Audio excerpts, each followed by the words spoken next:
And for us who are awake and who know the truth, we need to fight. We need to Hey, our fight big this guy's fight here. to the very end. Oh, he's here. Shall we get him Okay, in? sure. Uh, and about time you turned up, sir. You're the one messing the time up. I know, I know. We've done an hour of Epstein and everything to save the planet, mate. We're so professional, David. So professional. It's Well, it's good to be amongst fellow reprobates anyway. Yeah, well, you've got Dr. Ustaus here, first doctor to be suspended for challenging COVID. You've got Dr. Miley here, who's persecuted nonstop. And then you take the cake, brother. They have brutalized you. And I admire you for sticking with your guns. We actually had the poem If to start this place. We'll end with that for you. If you can hold your head while all those around loosen theirs, this is how we see you. So thanks for coming on. I know you must be doing interview after interview, but can you fill us in with what these evil mothers are doing to you and have done to your life? In summary, it's hard to do. I'll probably need about 6 hours, but I'll keep it brief. I was the charges started in 21 when I started doing podcasts, speaking out, as many have, and the complaints rolled in. And considering I had no complaints, and none of the complaints actually of the 256 I received have had anything to do with a patient or any clinical negligence.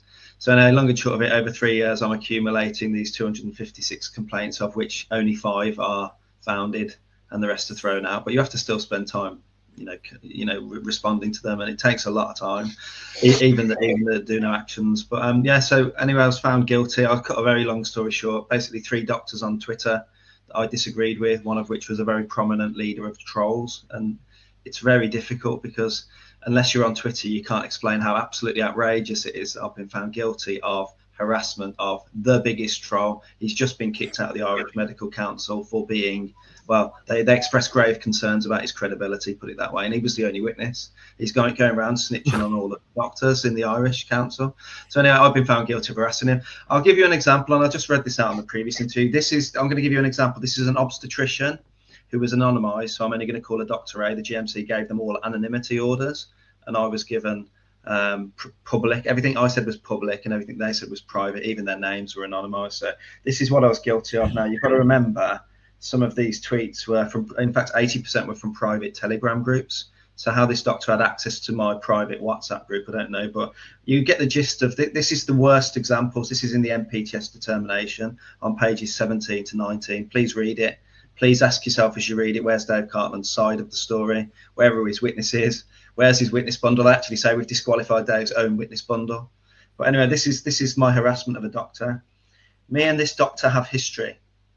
Dr. A doesn't know what she's talking about. This is a doctor who claimed it's 100% safe to give the vaccine in pregnancy. This doctor has complained to the GMC about me. Incredible claims need incredible evidence to back them, particularly in pregnancy. It just goes on. I'll just read another from the second page just to mix it up. This doctor still can't quit her vaccine pushing addiction. Show her some love for all the babies and pregnant moms she inflicted spike protein upon. Can I ask you all a favor? Can you flood Twitter with this article and please tag Dr. A? It might be of interest to her. And that's it. That's how it went on. And basically, that's harassment. I mean, talk about playground antics. And the case for the other 2 doctors very similar. Playground antics. He said, she said. But what they did is they removed what I said. What they said to me. So this doctor called me all sorts of names, from a dangerous individual to the disgusting, that I got blood on my hands, I was a baby killer. She actually accused me of murder during the tribunal because of my anti-vax misinformation, killing one of her patients allegedly. As she pointed to the camera and called me a murderer. But that said, that just demonstrates the case. The final crime, so these 3 doctors where we had a he said, she said, they said, 6 of one, half a dozen of the other. I was found guilty of harassing that doctor. Yeah, that doctor I've just read, that was evidence of harassment. Now, if you show that to a policeman, it's going to get thrown in. In fact, you'll get laughed out of the police station. I know that because I've been complained about for harassment. So this goes deep. We'll talk about that in a sec. Found guilty of harassing these 3 individuals. I was found guilty of harassing a practice manager for calling her out because she said that she Googled me. And the reason she wouldn't accept my application for the job is because I was a rabid anti-vaxxer from a Google search. And the surgery had just won an award for equality and diversity and non-discrimination. So I kind of put that next to each other. I fully redacted the patient, the practice manager. This complaint was rejected 4 times until the 5th time she's met by a gentleman in a car park with a brown envelope. You can't write this stuff, with probably one of the worst photoshops I've ever seen, where allegedly I've released her personal private details on a getter post. I mean, you can see it's wonky, it's different font, it's different. It's the biggest photo. I mean, my kids could have done a better job. And finally, the biggest crime of all, and that's led to all the fun and games I'll come to, is I wrote 5 what they called vaccine exemptions, or they called it falsification of medical documents. Now, bearing in mind the GMC have not got a copy of any of the letters that I did. People came to me back at the end of 23 and 24 saying, look, I'm going abroad. I need to get to Canada. I'll give you a real example. A grandmother needed to get to New York City. Her daughter had unexpectedly given birth, 29 weeks or 30 weeks. The baby had the cord around the neck. That baby was in NICU, and the mom had a postpartum hemorrhage. She was in intensive care. She had to get across, so I wrote a letter of support. And the reasons for the support were bodily autonomy, valid refusal of consent with capacity, and finally, I said I signed up to the Hippocratic Oath of do no harm. And for that principle, I believe these vaccines, but using my own opinion, are dangerous. And none of these letters were used at Border Patrol. No one was checked. They weren't added to anyone's medical notes. The GMC didn't even have a copy of said letter to be able to say what countries they were used in, what date they were given, what were the eligibility criteria and international rules that I'm allegedly flouting. And the reason is that none of that mattered. They found me guilty of dishonesty by falsification of medical notes. Now, about as twisted as you can get, really. So they're my 5 charges, 4 harassment charges. It's complete projection. It's complete projection, and it's completely political. And they've denied you due process. None of your witnesses, your evidence wasn't heard. It was a complete kangaroo court. There was no justice involved in any of it. They didn't just bring in like Joe Bloggs, the barrister. They brought in the highest barrister in the country. I don't mind naming her. It's in the public documentation. Claire Lindley. She's high up in the CPS, the Criminal Prosecution Service. And then the GMC's legally qualified chair wasn't just an average solicitor. It was a guy called Thomas Moran, he's now been promoted after my strike off to High Court judge. Funny that. But at the time, he was. Well, ironically, at the time, he was a terrorist and homicide barrister. Sweet irony that a terrorist and a homicide barrister was involved in my strike off. But so anyway, I'm struck off, and then the subsequent weeks. I mean, you can Google me. It's not a pleasant read. Google me. You'll see the media campaign. I was called homophobic, and the headline was "Inside the Warped Mind of Struck Off Dodgy Dr. Cartland and His Homophobia." I encourage you to all look that up. It's the biggest farcical thing you've ever read, and they've basically done. I did get the show notes. It's just you're going seriously. Well, the reason I was found to have hostility to the LGBTQ plus community, and the reason was I posted about 7 images of men in pride events, and I won't go into too much details as I don't know what time it is in New Zealand, but it's kind of watershed stuff of men with sex toys over their body, with kids in their hands, or in fetish wear, it's dogs and all this stuff. And I'm saying, is this appropriate in front of children, whether you're gay or straight? Is this appropriate from a safeguarding perspective? That was marked down. You can look in the MPTS Tribunal. It says Dr. Cartland showed hostility to the LGBTQ plus community, and that stuck, and that's why that hit me. Classmate. Yeah, I mean, it's funny because Cornwall Live actually announced I was struck off 2 days before I was struck off. One of the trials announced I've been put on this DBS list, which we'll come to now, 2 days before I was put on the DBS list. So there's inside information leaking out constantly through the process. The GMC were making my trolls aware of stuff. The GMC actively helped my victims. I've got that in writing. The GMC is supposed to be a neutral regulator tasked with keeping the profession's confidence with the public. Meanwhile, they're letting off doctors I'll give you a few real examples in the UK. There's a doctor just been let off for rape. And the reason he was let off, it was a one-off rape, and he showed insight and took remedial activity. So as long as you say sorry and it's a one-off rape, that's all good. There's another one who was a Blackpool surgeon who was doing inappropriate gynecological procedures and examinations on women. And he was snipping off women's ovaries during the procedure. So he was doing hysteroscopies and castrating them at the same time. Do you know what he got? Nothing. Without telling them. Look it up, yeah. It's without consent. He was castrated. I mean, look it up. These are BBC articles, so they've even made it to the BBC. But bearing in mind, I've also got an email from the GMC from 4 weeks ago when I complained about a doctor harassing me, telling me quite blatantly that we are a medical regulator and we don't get involved in harassment cases. If you feel like Dr. X is harassing you, then please go to the police and civil courts for remedial action. Now, they struck me off for harassment whilst telling me they don't do harassment. And then there's another guy who's been stalking me online who's he works as I won't go into too much details, he's managed by a different regulator. And the regulator is called HCPC, and basically he's been stalking me, turning up places where I'm doing presentations, sitting in the audience, real life stalking. Police won't do anything, his employers won't do anything, and the HCPC said we're not here to police what people get up to in their social media. We're not here for that. So I've got the HCPC saying we don't do social media. I've got the GMC saying we don't do harassment, apart from Dave Cartland, and here we are. And like I say, these hit pieces are damaging, because if you Google me, you read about this evil, bullying, harassing, inciter of hatred, transphobic, homophobic, evil man, when actually in reality, I hope people would agree, I'm a nice family guy, a Christian guy, and that's what I am, and that's not what Google says when you search me. Anyone feel free. Well, over here they nickname you Dr. Kildare because you're a handsome doctor. So it's astonishing that's happening in our time. It's like something you expect from the 50s or something back. This is happening right now.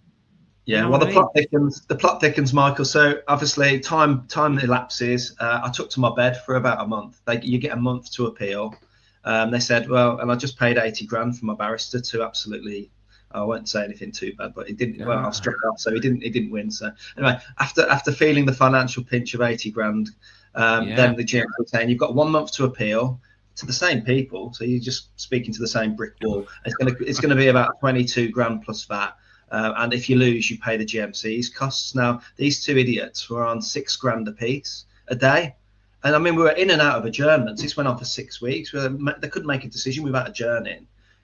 First decision they made was Dave Cartland's witnesses aren't allowed to speak, as I mentioned. I mean, how can they even stand upon that as being not? Did they give you an argument for why they can't speak, or to see why? They said we are the GMC. We are the GMC. The reason they found out about these letters I did was because a WhatsApp exchange came my way. And it was basically a person pretending to be a locum agency rep. And he got into small talk about, I'll find some work for you in Devon and Cornwall and Torquay, where I live. And the conversation soon turned to, I need to have an urgent business trip to Canada. I really, really need it. I've got 4 kids like you, Dave. This is life or death. It's a quadrupling of my salary, essentially. It was one of the trolls. The trolls were entrapping me into offering them a COVID vaccine exemption. And I said, I don't do exemption. I do letters of support for bodily autonomy, as I said, and all the rest of it. And then I offered him a consult to discuss it further. He said, how much does it cost? I said, I do them pro bono. Bearing in mind the GMC said I falsified notes for money. And then I won't repeat the last message that came in that WhatsApp exchange. I've got a caravan to sell you for when you lose your home, you bleep, bleep, bleep, bleep, beginning with C. Anyway, this exchange ended up in the hands of none other than 2 of my 3 GMC witnesses, who submitted it on the same day, within half an hour of each other, with identical emails to the GMC. We've been made aware of this. And then you've got the troll who did it, gloating that he's got his evidence admitted, and that's all it was. I admitted at the time I did 5 in extenuating circumstances. Now, the reason I've gone into so much detail here and explained that there's no, like I say, they haven't got a copy of the letter to even tell me, because I've got a letter next to me here, which you've probably seen, it's online. There's a system in the UK called the Criminal Records Bureau Check, and it's basically to screen any employee for, have you committed a crime? It was purely convictions. So if you were convicted of a crime, you'd be on that list. So you could, and even then it was kind of, you could use your, you could balance it up. Like there's a person that I spoke to recently who employed a caretaker.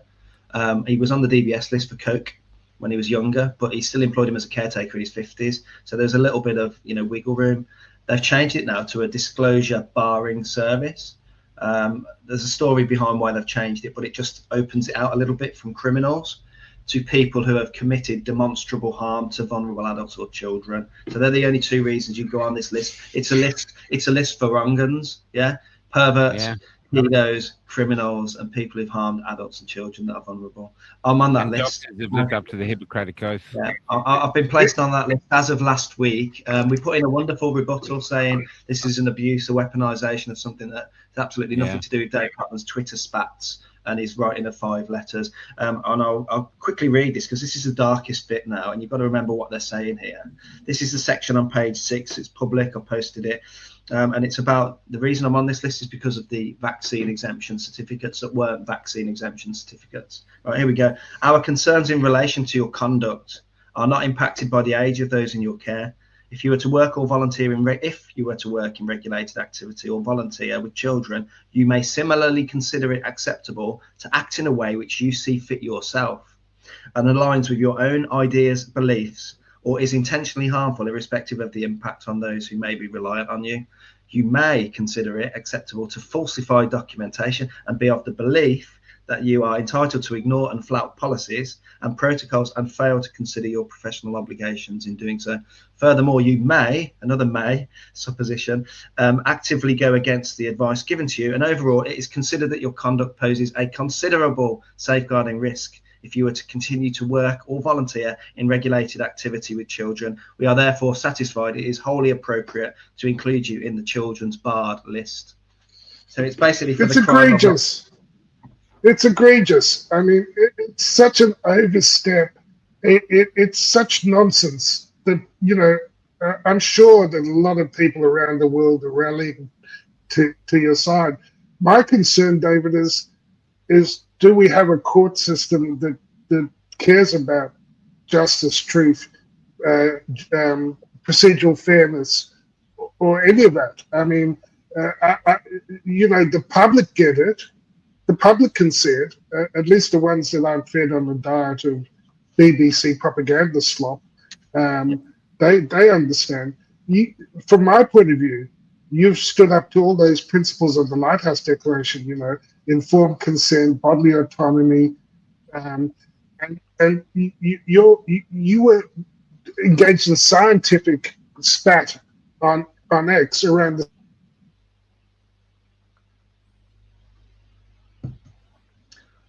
We've lost Paul. He's frozen. We've lost Paul. He's frozen. There's there mustn't have. Interesting. We just lost you for a bit, Paul. You just froze. You just froze the last bit of the rant. Yeah, I was just saying that. Yeah, it's interesting. I thought this new computer would solve that problem, but it's obviously gone beyond the computer. Yeah, look, my rant was just, if you can still hear me, that you were protecting and engaged in scientific debate with these trolls on X. And they couldn't claim that it was safe for children. Even our own Atagi now doesn't believe that you can, that it's appropriate to give the COVID gene shots to children. And we had no long-term safety. I said that to my medical counsel in my hearing in 2021, that you know, it takes years before you can claim that you have long-term safety data. And these doctors that you were spatting with on X were claiming long-term safety when they clearly couldn't have known that there was long-term safety. And there was real concerns of harm. So, and God bless you, you know, David, you're following the highest duties of a doctor. And yeah, I think that I am furious with the way they're treating you. But I'm concerned that you can't get a fair hearing. Do you want me to make your blood boil a little bit more? Do you want me to? It goes on. There's more. So next to me, what you can't see here, these are legal letters. You can see these are legal letters. Oh my and these are legal letters for lawfare out-of-court settlements. I've had to make several laws out-of-court settlements because I can't afford to fight.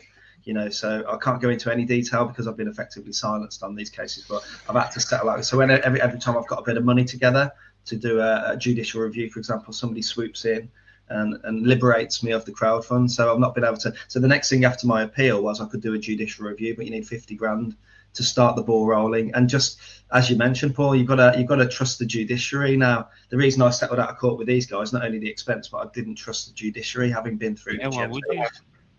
Well, I mean, aside from that, I mean, I spend a lot of time down the police station here in Penzance being accused by the trolls of harassment of the trolls.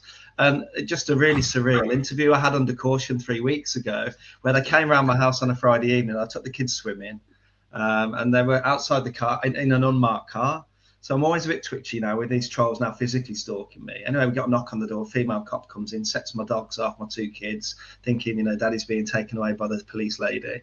And I got interviewed under caution for harassment of he's took over from the sheep farmer guy as one of the leaders, one of the sort of coordinated central people in the troll group. And they come round to speak to me about harassment and malcoms towards him. I mean, my jaw dropped, literally dropped, when they mentioned the name, and I won't mention it yet. But anyway, 10 minutes in the cop shop, they show me these tweets, and basically what I do, I've always called out liars and bullies. That's been my position. I'm guilty of that. I call out liars and I name and shame bullies. So I put a picture of him on Twitter. I said, this is Mr. X.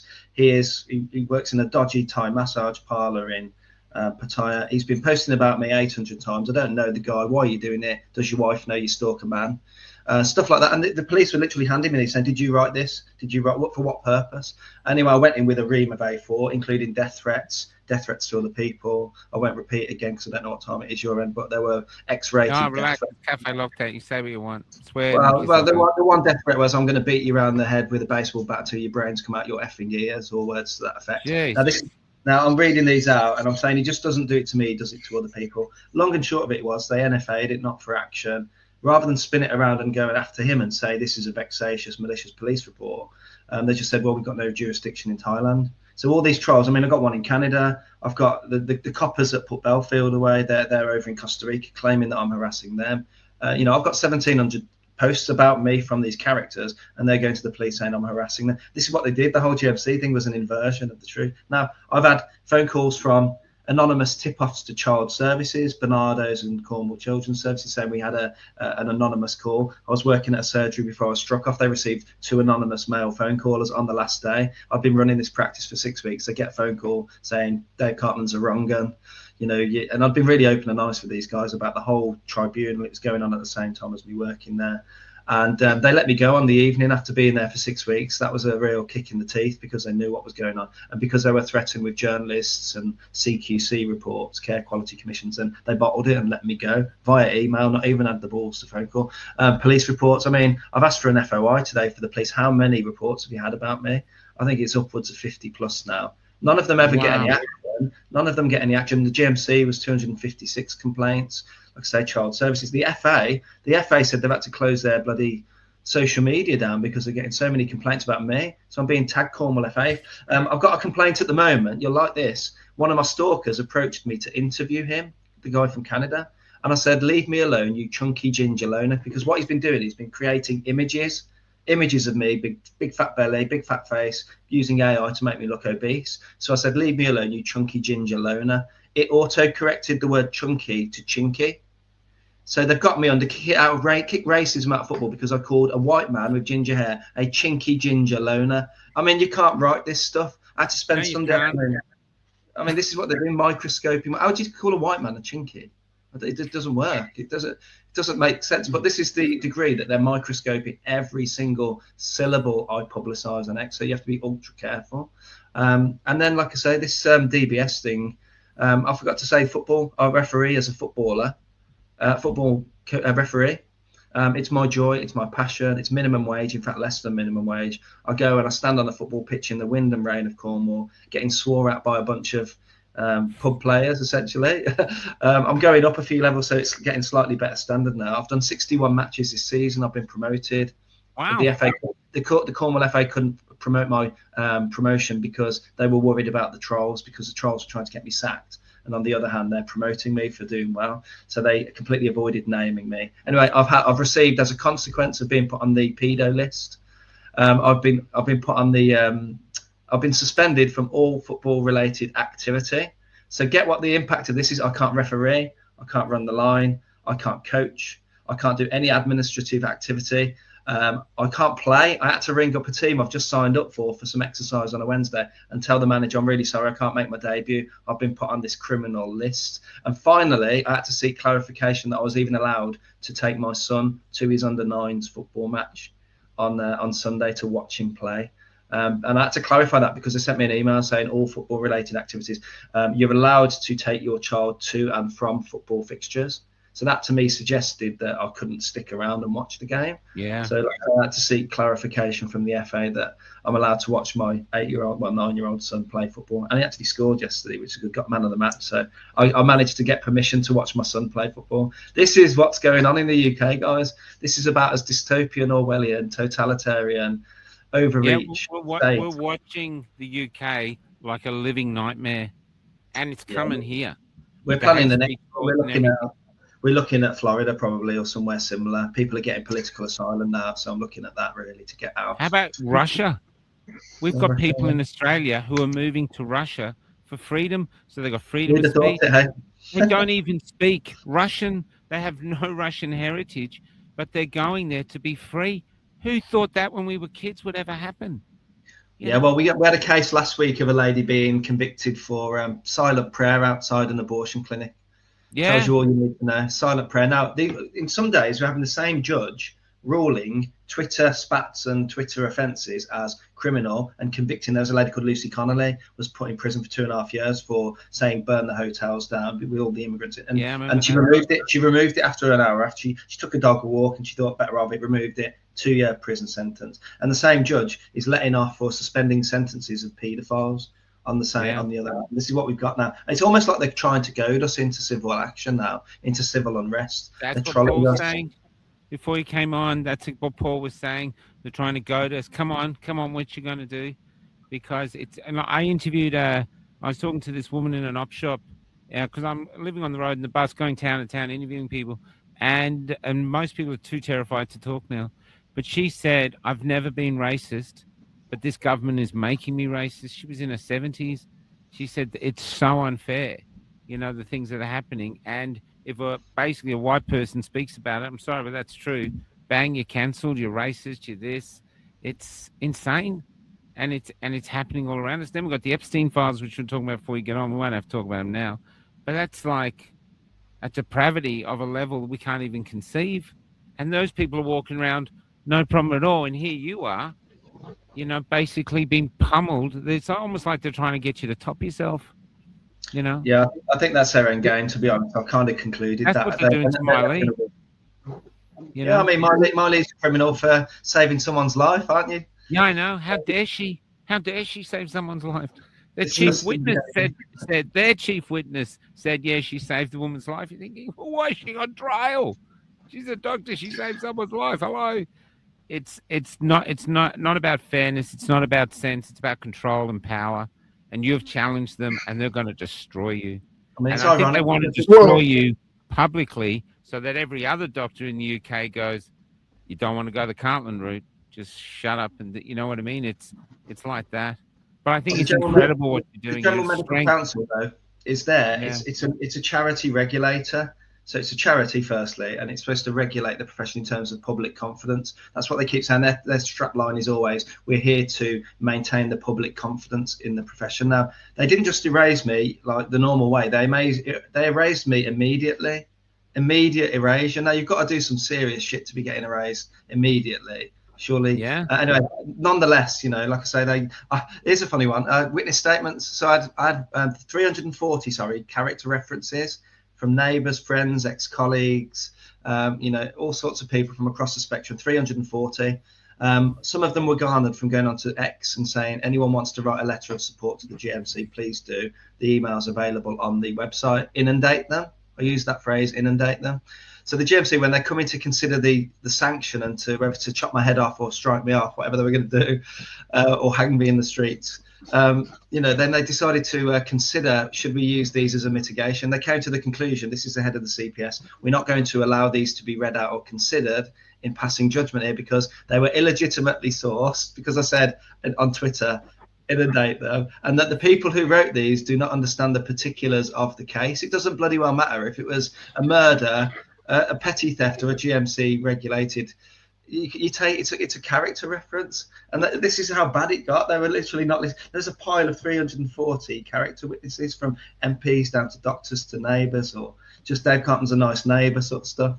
They didn't listen to any of it. So I mean, they literally got rid of everything to do with my own defence. So it's so corrupt, it's laughable if it wasn't so real and evil. I can't believe this is the United Kingdom. You're talking about the United Kingdom. This was like they ended slavery. This is like the bastion of justice. The Magna Carta came from you people. Yeah. Well, ironically, I mean, the GMC is supposed to be neutral. If you type into Google later, feel free to, GMC's investment portfolio. I'm sure you know what's coming. They invest in AstraZeneca. They invest in Merck.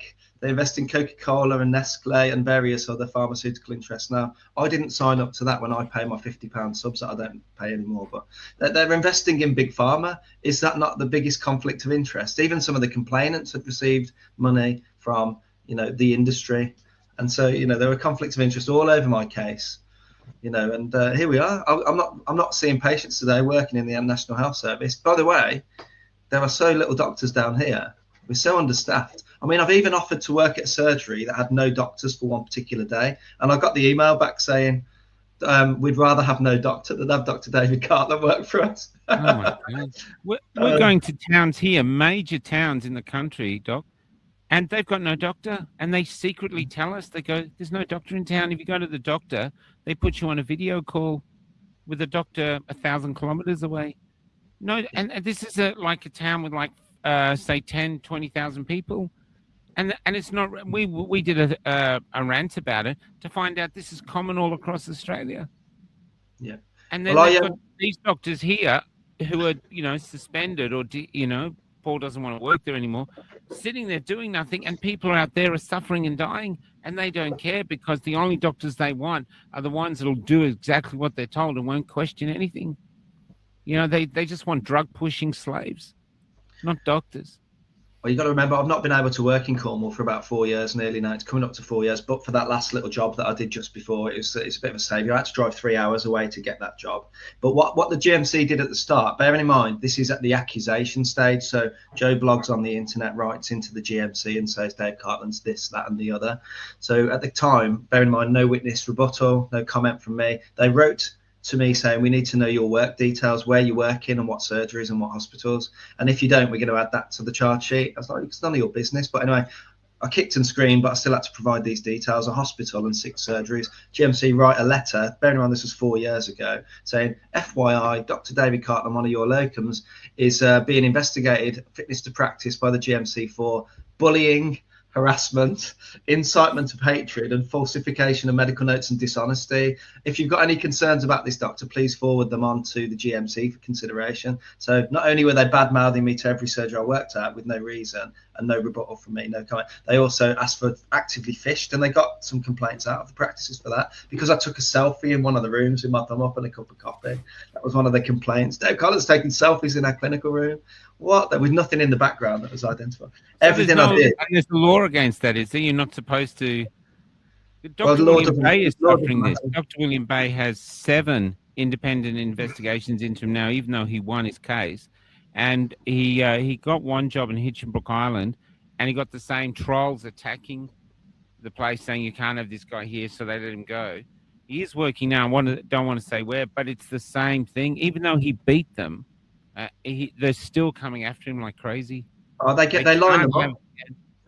What they did with me is they literally, when I was doing the tribunal, bearing in mind all the charges from 21, 23, the case was heard in 25, so 3-year process, they string it out, the process is the punishment. But just before we got back for the second half of the fun and games at the tribunal for my striker, they contacted me at the GMC saying, we've had another complaint against you, well, 3 in fact. I'd been posting naturopathic cancer anecdotal, basically people who've written to me saying, I've cured my stage 4 pancreatic cancer with A, B, C, D, and E. And I wrote a beautiful disclaimer saying, these posts are nothing to do with me.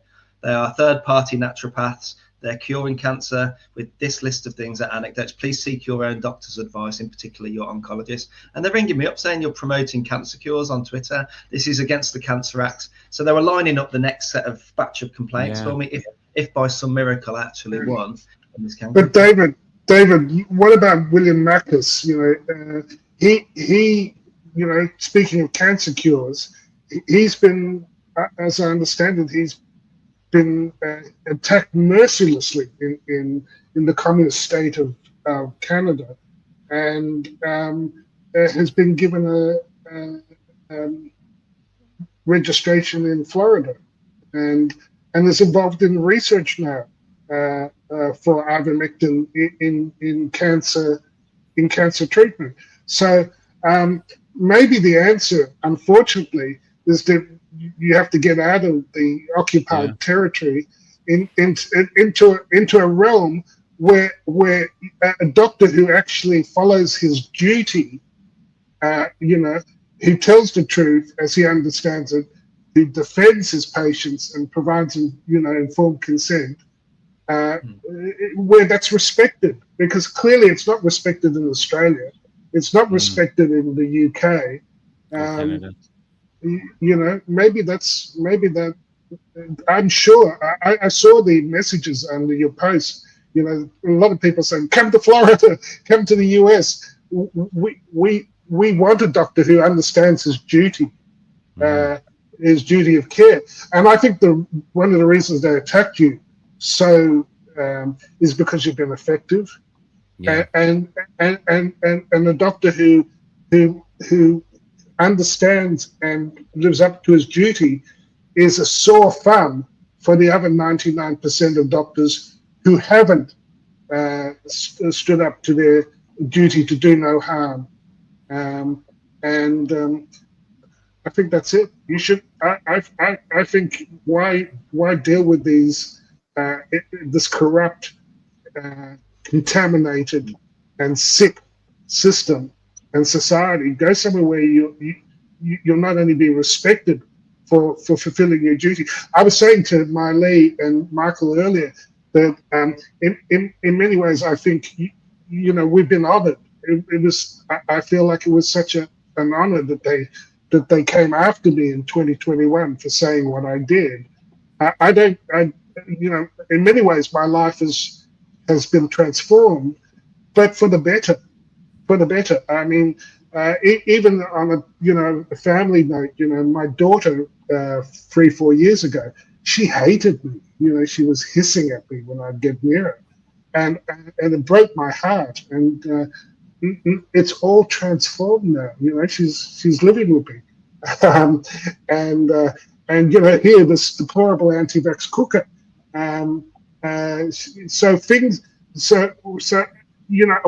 What I've discovered is that I sort of saw myself as a soldier, and when I was facing difficulty, I didn't go, "Oh, I'm being attacked." There was one time I was going down to Melbourne in 2021 for a big protest, and I agreed to do a press conference with some friends who were interested in constitutional law for a member of the Defence Forces, and I'd agreed to come to dinner on Friday night with my friend Karen Faruja Cohen. And as I got 100 kilometres over Sydney, my car, the engine seized and blew up. I remember that. And so here I was in the rain, in the middle of nowhere, and I was thinking, well, you'd think, okay, things are tough, it's not meant to be. I became even more determined to go. Karen had a friend who needed a car to be driven down to Melbourne. I got in that car, drove to Melbourne, got to just north of the border, and the second engine in 12 hours blew up on me. It literally blew a head gasket, and I ended up having to sleep in the car overnight, and then I managed to get a car into Melbourne, and the rest is. It transformed my life because I had this view that I was a soldier. You expect to be attacked. You expect to cop shit. You expect things not to go the way you want. But it just made me more determined. And by going to Melbourne on that trip, I met the people that transformed my life, that gave me the arguments that I was going to use in the Supreme Court a few months later. So I see you as a soldier. I see Miley as a soldier. I see myself as a soldier. We will face difficulty, but by sticking to your duty and your oath, you've already won. You've already won, brother. You can't lose. None of us can. We've already been blessed. We've been blessed just by engaging in the battle.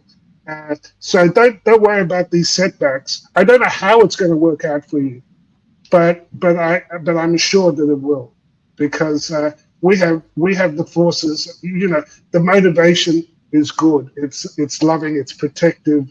It's compassion. It's goodness. You can't lose. Yeah, echo that sentiment. Really, there's like I say, it's attritional. I mean, I've still got a smile on my face, laughing as I'm telling you that I'm being banned. Yeah, you do, man. All They're not football breaking you. activities. You know, I'm fully hoping for a lottery win. Grind you down. Yeah, I'm hoping for a lottery win. That'll be good. That'll sort me out. Have you thought of writing a book? Got one. Can I flash it up? Yeah, absolutely. Send us any links to that, and I'll publicize it. We've actually got a bad book company now over here.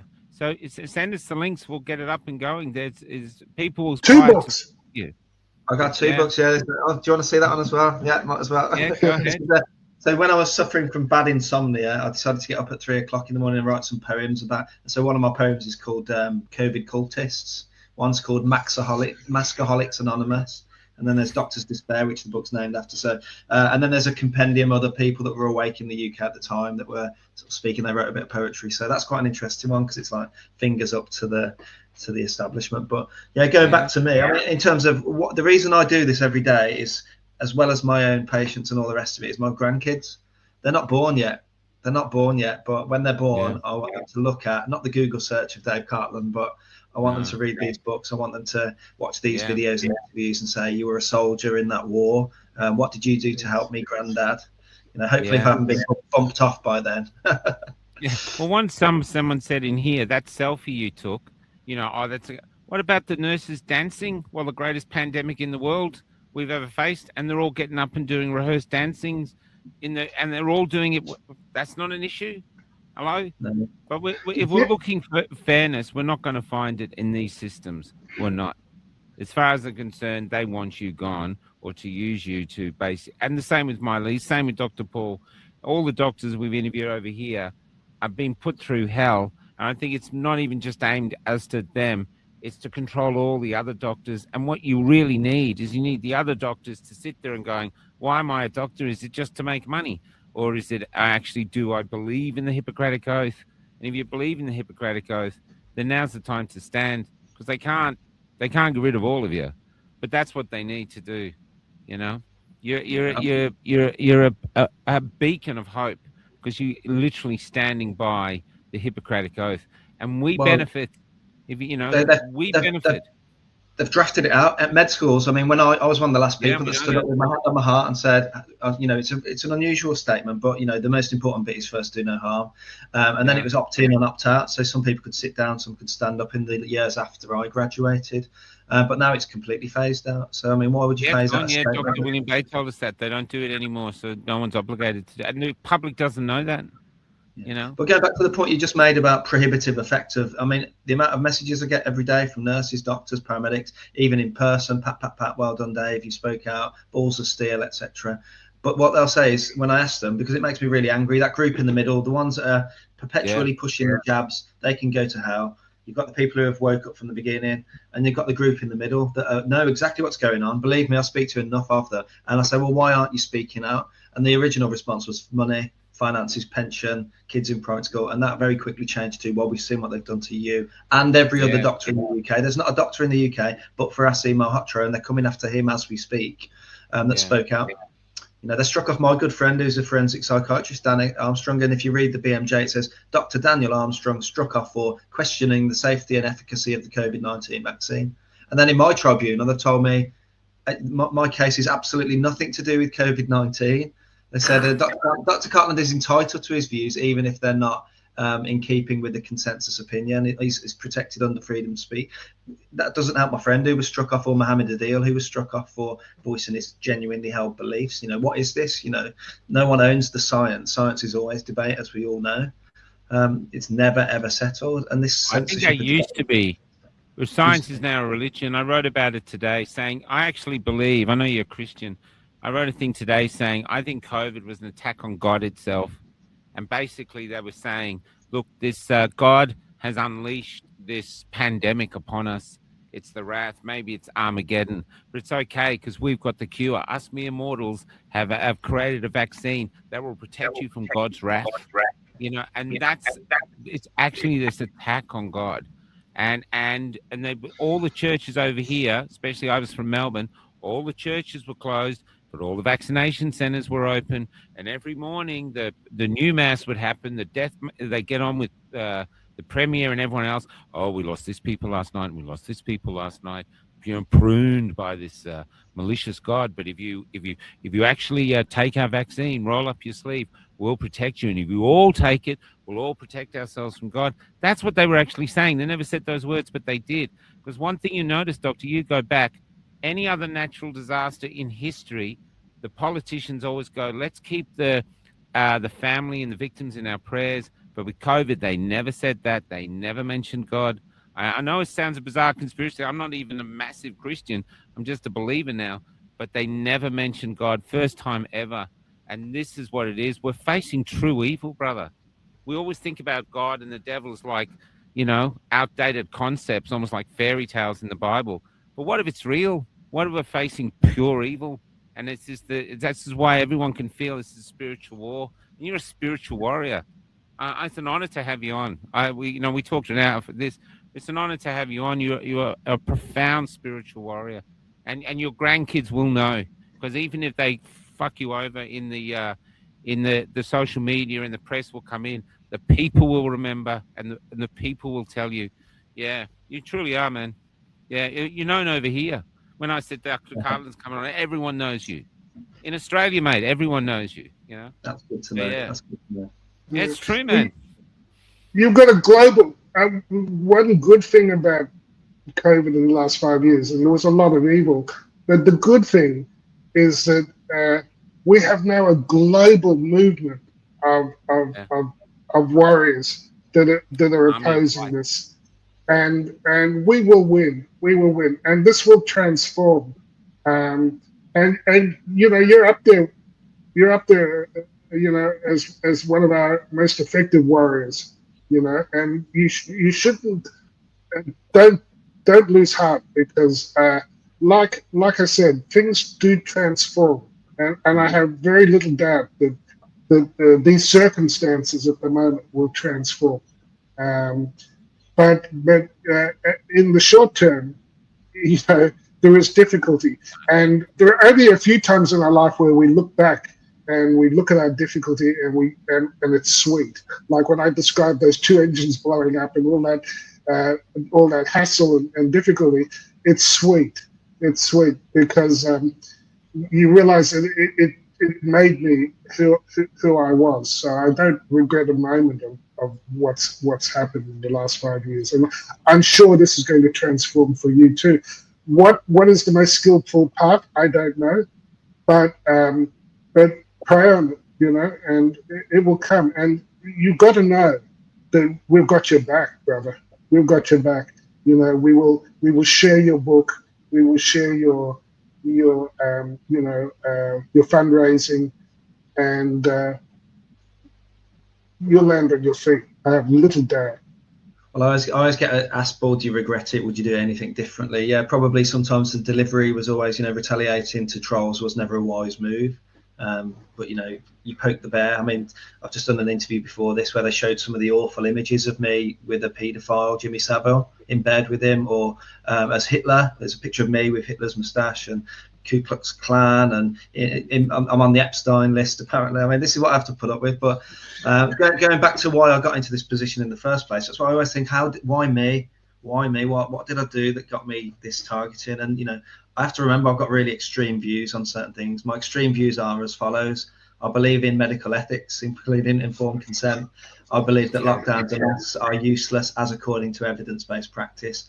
I think that children and pregnant women need special protection, and the evidence just simply wasn't there. A, as an indication to vaccinate them, and B, it wasn't there to show to say they lab-ratted children and pregnant women. And finally, the biggest crime of all, I helped the vaccine injured by listening to them and researching for them and directing them and giving the odd falsified medical note / letter of support for said bodily autonomy. So throw away the key as far as I'm concerned. It was bullshit. But just to say, you didn't deserve what's happened to you because you poked the bear. You were attacked by a psychotic crazy bear. It wasn't that you deserved any of this. You didn't, but it's because you were effective at the message of ethics and basic logic. You know, a lot of the science, natural immunity. You know, I said things like bodily autonomy at my hearing, and the medical council sneered at me like I'd made up a term. You know, I talked about natural immunity, and I called out the bullshit, the shot. You know, because there were tweets at the time saying the WHO that you get better immunity from the shot than you do from natural immunity, and it was censored. I think not one person saw that tweet, literally one person. But you know, you're just speaking common sense, and it's not like you have no training in this. You know, I heard that you'd studied virology and immunology. Oh yeah, you're a conspiracy theorist. I did a whole 3-year degree in biomedical sciences, including biology and immunology. Yeah, that's where I learned to the tin hat above my head. That's where you're highly trained in conspiracy theory. Yeah, I mean, we had some silly rules. Go on. I could see you as a great speaker, actually going town hall to town hall, speaking your truth. I think you draw a crowd, because I think the whole world now, I call it, we're a part of an army of light. We don't know who's in charge. There's no generals. There's no thing. You just join it. And the only thing that bonds us is common sense, decency, humanity. I mean, the only thing the government's got over us is they've got the money. So people think, well, how am I going to pay their mortgage? You know, the government gives us money. You take away the government's money, they got fuck all to offer us. They're just offering us tyranny. They're offering us to take us somewhere that's not conducive to the human soul. This is what we're fighting for. So it's going to hurt now. I mean, it does hurt. You know, we're all used to it, but we're becoming veterans.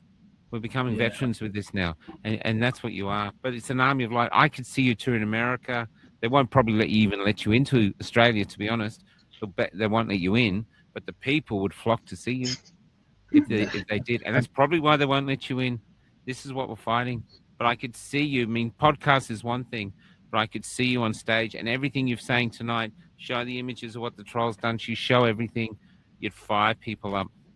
Now, you'd be more scary to them actually out in the public where they couldn't just use AI to censor you. You'd be out there speaking people to people. Yeah. You're a dangerous man now to them because of that. Yeah, I know. And the level that they've gone to, I mean, it's not like we covered a lot of what they've done. I mean, they've contacted my ex-wife for hit pieces. In fact, my ex-wife has now mysteriously created an account on X where she has 55 followers, and all 55 are the trolls, you know, including the guy who was pulled into the police station over harassing. He's following my ex-wife. In fact, 2 of my victims of the GMC case are following my ex-wife. Explain that to me, you know, and it gets, I mean, my neighbours have been contacted, locals, you know, it's just, the recent one is following me to football matches. So the FA, when I get a match appointed to me, the trolls then publish that and say anyone in and around the area go. And one of the guys threatened to come and set fire to me and pour diesel on me through a fire extinguisher. And you go to the police station and explain that somebody's going to set fire to me, and there's no action. You know, every time I go to the police station, the one policeman yawned at me, literally yawned in my face when I was going to report 6 of these individuals, and they'd got in ahead of me. I turned up to report these 6 individuals. It took me all the courage in the world. I went with a retired police detective, all my paperwork, and they said, "Oh, Dr. Cartland, you saved us the trip." I was like, "Oh, that's a bit strange." And they said, "Oh, you've had 6 reports in 2 days of your malcoms and harassment." And I said, "Who are they?" And they read the 6 names I'd gone into report. This is these twisted antics that they get up to, like literally.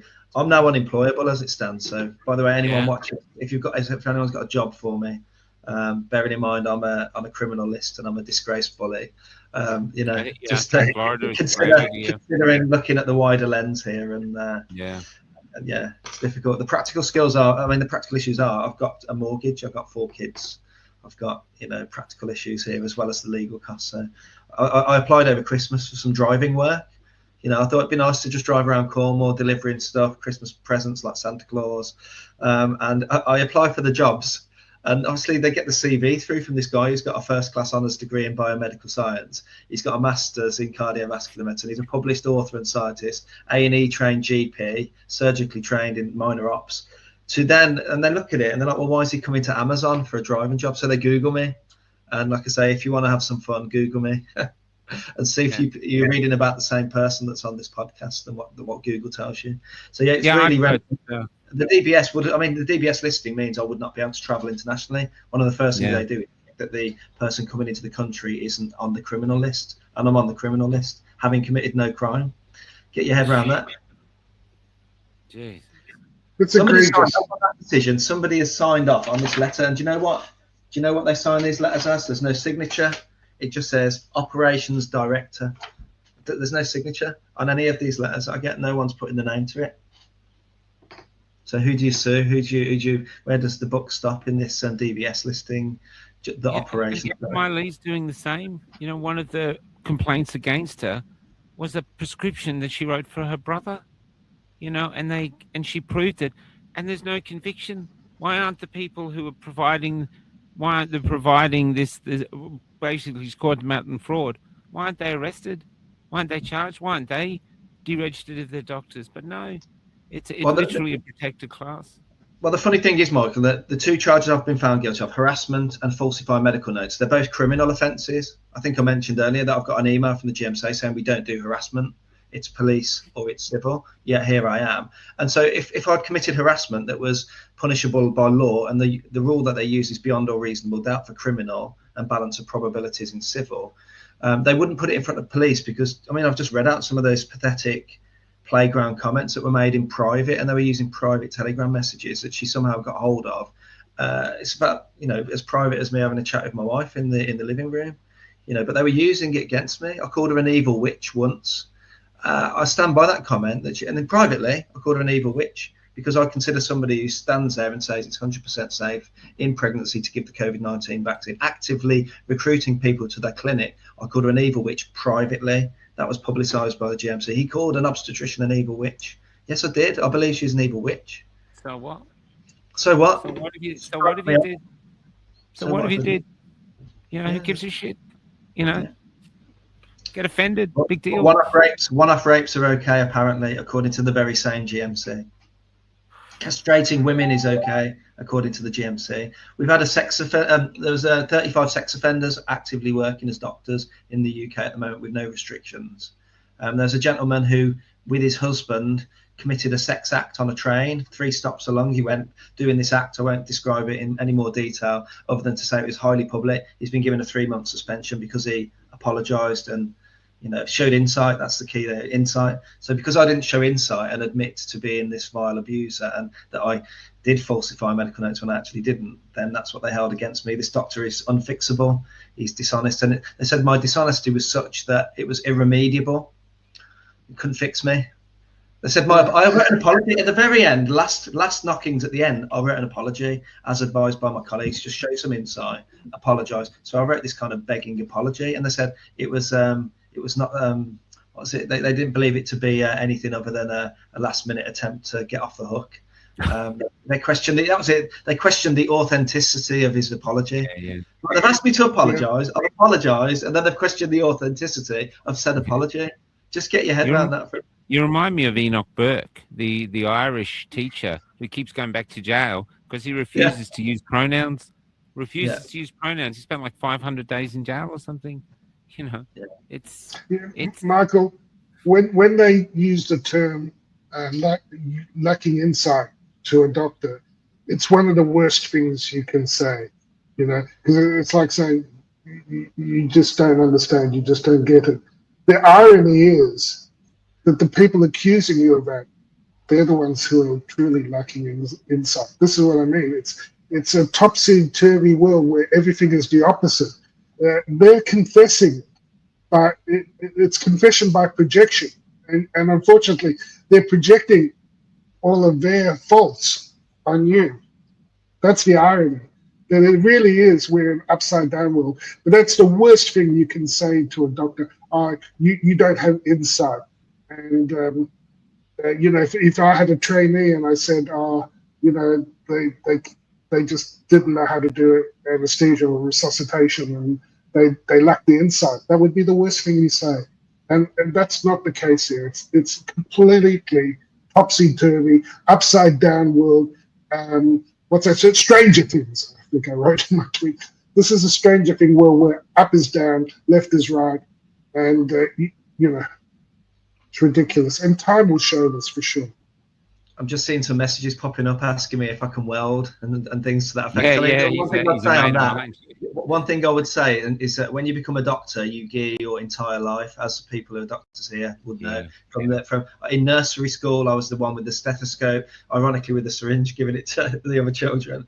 I look back on that now. That was prophetic, wasn't it? But you know, you gear your GCSEs in the UK to your A levels, then you do your first class honours degree in biomedical science, and then you say, right, I'm actually going to take the plunge now and become a doctor.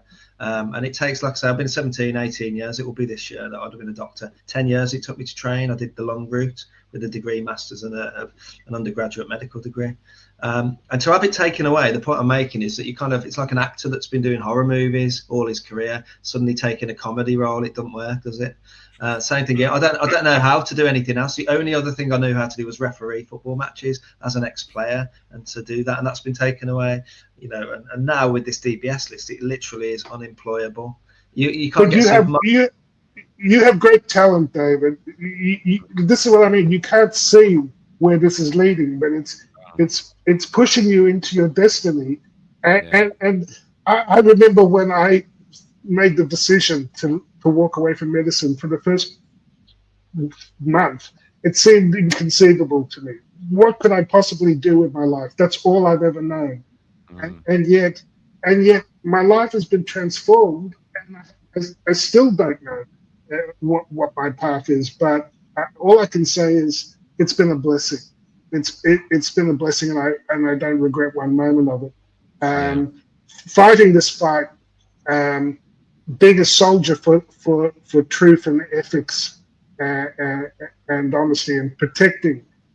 We started off talking about the children and the crimes that are being revealed at the moment through Epstein.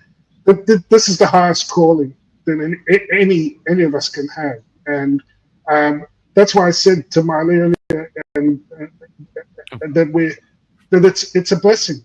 It really is. I see it as a blessing. But this you will find you have a lot of talent and skills that that will be revealed. They're not closing off. They're pushing you towards your higher purpose. And I look forward to it. I really look forward to it. Yeah. Look at me, Doc. I was living as a playwright in Australia, which is really fucking hard because no one in Australia goes to see theatre. They just don't, especially new theatre. They just don't do it. And yet I made it. And I was on the way to getting really, really big, even a millionaire, because the army was taking one of my plays and touring it. And so, but they wanted me to segregate audiences. That's what they wanted me to do. Only the vaccinated could come see it. And I did a post. I'm not doing that. It's a cancel the culture, so I won't participate. Now the ABC censors a thing to say, because of Michael has devolved into a lie-spewing anti-vaxxer surrounded by vile human beings, we can no longer support his work. And the very day I got cancelled, I set up Cafe Lockdown down, thinking I'm just going to defend free speech. I didn't think, never done a podcast, I didn't know how to do it, and I just started. Now I live in a bus, I travel the country, and I reach 6 million people a month. And my book or my essays of my time has just been taken up by the National Archives, so you just don't know. What you have to do, I know this sounds, I can't believe I'm saying it because if you knew me before, I can't believe I'm saying it before. You have to have faith. You're on the right side of history and there's good forces behind you, and the bleeding might be a part of the battle, but you're on the right side. You really are. And you have to have faith. It's actually testing our faith. It's a really test. And right now, people go, where are you going? I say, I don't know. I just follow this voice in my heart or this soul or somewhere, and I just follow that. And I just do that, and I just keep going, and I run on instinct. But it's not instinct, it's faith. I just feel I'm doing the right thing, and I go, Oh, and I'm an apprentice mechanic here, Bill Lober. So I change alternators in this bus. Before COVID, I wouldn't know what a fucking alternator was. Now I've changed too. And now I'm doing all these things. I had a big 2-meter python, fell asleep under my bus. I had to dig him out. You know what I mean? Got this and all these things that have happened to us, and we've survived. And I'm stronger. I'm the best version of me that's ever been. And it wasn't success that made that. It was oppression. and me standing up to the oppression. These who wanted to silence me, go fuck yourself, because if they silence me, then my grandchildren will be born into a world of silence, and I'm not going to let that happen without a fucking fight. Yeah, so that's what I do, you know. Look at us 3 granddads here fighting for humanity. Granddads to be, future granddads. Yeah, that's right, man. We'll either vanish into history or who knows, but we're on the right side and we got to do it. It's no other choice. Once you start, you can't sit down. That's it. Yeah. You know. No, we love you, David. We love you. Yeah. Thanks for coming on. Sorry for screwing up the time. Thanks for coming on. It's been great. And I hope you do a load of interviews. Hopefully we see you on 60 Minutes. Maybe America, they might do it. But you're a great man. Yeah. And it took this bullshit to separate the wheat from the chaff, you know. Yeah. Thank you, guys. I'm going to go out with the Eve song. Have a listen to it. But this is you. This is when it was growing up, my father wrote it, spoke it to me.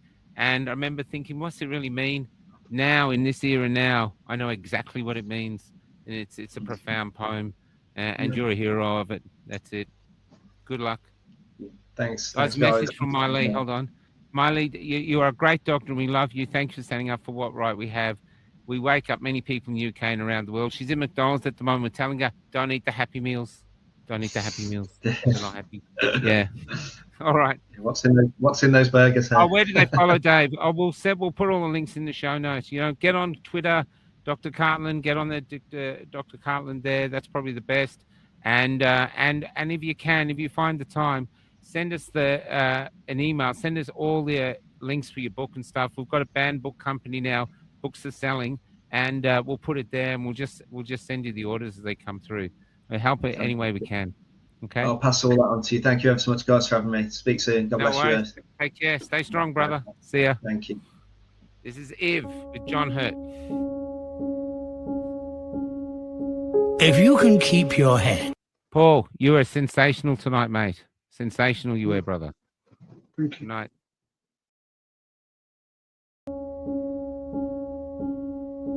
If you can keep your head when all about you are losing theirs and blaming it on you. If you can trust yourself when all men doubt you, but make allowance for their doubting too. If you can wait and not be tired by waiting, or being lied about, don't deal in lies. Or being hated, don't give way to hating. And yet don't look too good, nor talk too wise. If you can dream, and not make dreams your master, if you can think, and not make thoughts your aim, if you can meet with triumph and disaster, and treat those two impostors just the same, if you can bear to hear the truth you've spoken twisted by knaves to make a trap for fools, or watch the things you gave your life to broken, and stoop and build 'em up with worn-out tools. If you can make one heap of all your winnings and risk it on one turn of pitch and toss, and lose and start again at your beginnings and never breathe a word about your loss. If you can force your heart and nerve and sinew to serve your turn long after they're gone, and so hold on when there is nothing in you except the will which says to them, hold on. If you can talk with crowds and keep your virtue, or walk with kings nor lose the common touch, if neither foes nor loving friends can hurt you,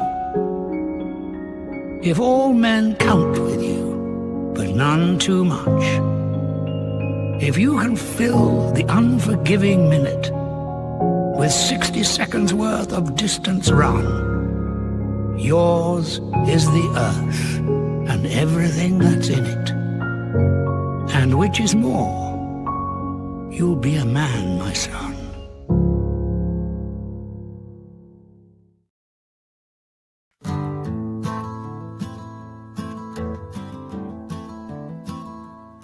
When I met Jesus Christ, he was almost 10 years old, and he was helping his mother push a trolley full of all they owned. And because they couldn't find an inn they could get in, they were heading to the city and leaving Bethlehem. Couldn't you perform a miracle? I'm out of him, he said. I tried turning nothing into warmth, but it just made my mother cry. It just made my mother cry. Mary Magdalene has become a man, and tonight he's old, and she has been riding my tram. Now it's late and she's trying to sleep beneath a poster for a bank. Your dreams are important to us as it bathes her face in gold. Come give us your natural gifts. We make wealth from toil. Come pretend for history's page that we're advancing or straight affair. Let's pretend that we're all advancing or straight affair.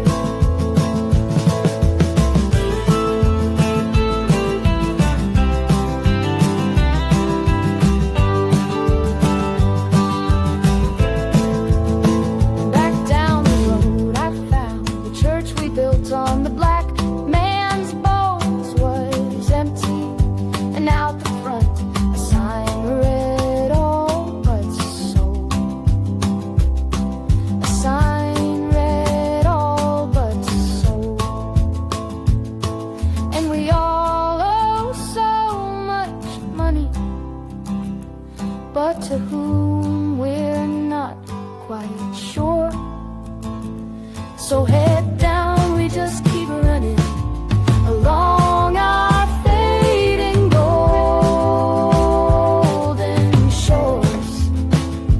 So head down, we just keep running along our fading golden shores. Come give us your name.